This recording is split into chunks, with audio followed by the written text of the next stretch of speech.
Hey, Canadian Woods Guy here. Here to do a review. Just thought I'd tell you guys, I don't always wear the same shirt. I've been doing a couple of reviews, in the same span of time. So that's why you've probably seen me with the same Bravo Company shirt on for 3-4 videos. Anyway, yeah, I just did them all in the same time. I'm doing a review on the Leatherman Surge. Hopefully that'll zoom in and show you the letters. It's gotten pretty beat up. It's a heavy knife. That's what I gotta say. It's don't know how heavy, but it's about 2 pounds. Well, probably less than that, but it's heavy. I lose things a lot, so having a heavy knife sticks in my pocket. If you're one of those people who like teeny little, barely even know it's there kind of knives, well, not for you.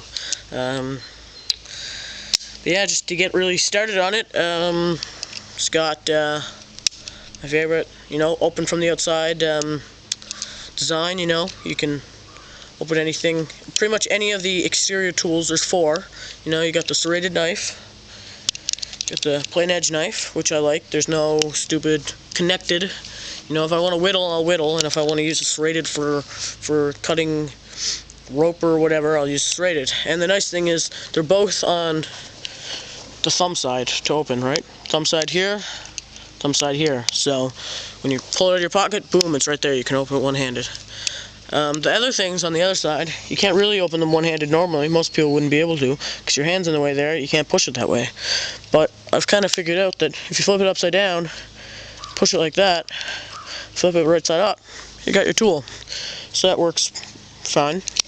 I mean, most people aren't going to be needing to use scissors that desperately one-handed. If you need to cut something that bad one-handed, it's probably an emergency, and you could probably use your knife.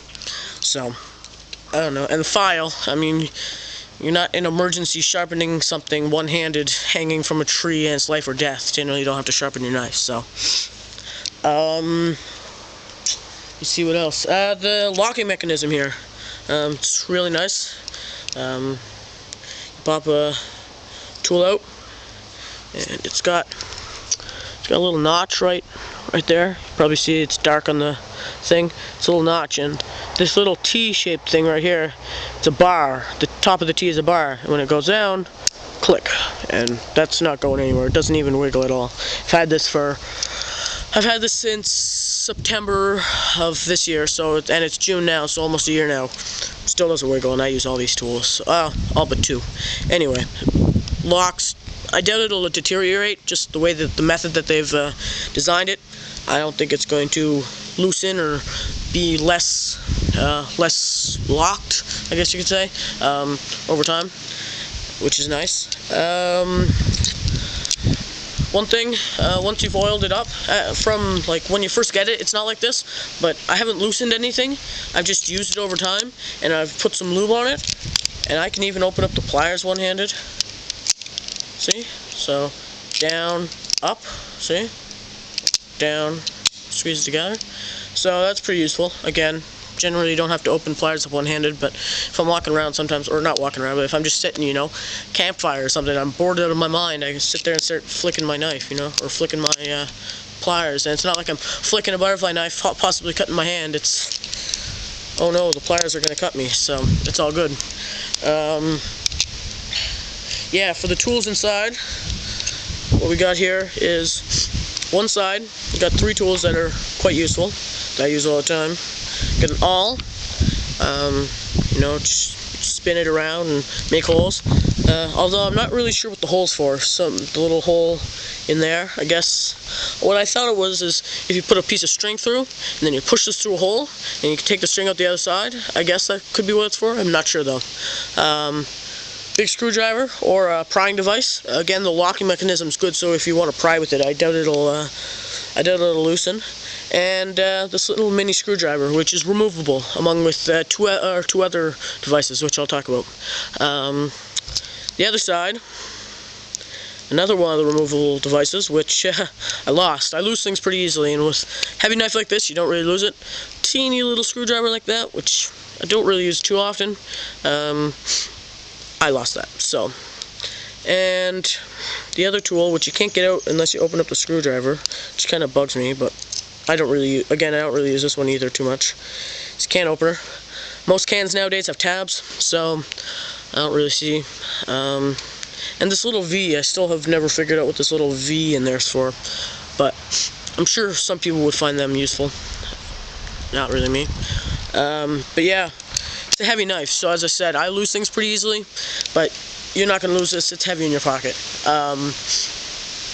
Yeah, so there's those two things. That the little screwdriver is removable. You flip it around. And there's only the one there, the Phillips and the flathead for the removable small. For that screwdriver, you had the Phillips, the flathead, and you had two others. But I lost the two others because they're the least common ones. You know, it's like square and the 5-star or whatever.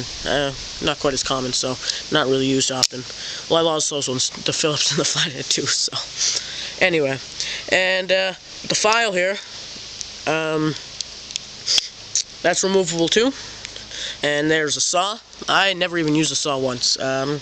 Generally, if I'm cutting through wood, I'm going to be chopping it, you know, with an axe or a knife, or, you know, whittling it with this knife. Don't really saw much. So, one thing about this, it's got a normal cross file with like the 2 lines going all the way up. That's pretty good. And then there's the diamond file, which I use to sharpen my other tools. And because it's removable, see, ta-da, there's my diamond file, and here's my knife, completely separate. I can sharpen my knife with the sharpener that comes right in it. So it's pretty nice. I'm sure they thought of that. I'm assuming. Smart people at Leatherman think of everything. Yeah, one thing they didn't think of, I guess they don't think of everything. Some companies, I'm not sure if it's Leatherman or Gerber, they have the removable wire cutters. Although having this solid piece of steel, I guess it means it's less flimsy, I don't know. This takes a pretty good beating, so I guess if you had a little removal thing with the screw, it could come apart and, you know, you could have problems there. So it works. I'm not sure if it has to be sharpened. I cut wire, but not that often. And generally, I have a wire cutter if I'm going to something and I know I'm cutting wire. Not World War II, not cutting barbed wire. You know, crawling through trenches. So it just doesn't appear. Oh no, wild barbed wire. Let's cut this. So generally, it's not bad. Anything else I can say besides it's a good knife? It's a bit expensive, on the pricey side. It was $100 and something. Bought it at Mountain Equipment Co-op in Halifax. For you Americans, I think that'll be the equivalent of a Cabela's, just like an outdoor store. Although Mountain Equipment Co-op does a lot of mountain equipment, you know, like ropes, harnesses, you know, rappelling gear, that kind of stuff, because it originated in British Columbia. If you're from Canada and you don't know about it, definitely check it out. They got a lot of cool gear there. Dreamland for, you know, outdoors people, especially if you live in BC. But even around here, I enjoy doing that, so I have some gear from there, especially this. That's about it. Yeah, really good knife. Not much else to say. Oh, wait, sorry. Have a sheath, or had a sheath. Again, lost it, because, you know, I'm clumsy. Anyway, it was a good sheath. Nylon, just fit right in there. Had a little pocket for the removable stuff, but that's kind of how I lost the removable stuff, was because I lost the sheath. Probably somewhere in my room, I don't know. But, yeah, great knife. Check out Mountain Equipment Co-op if you're from Canada. Check out the knife if you think it'll be for you. And, yeah, rate, comment, subscribe.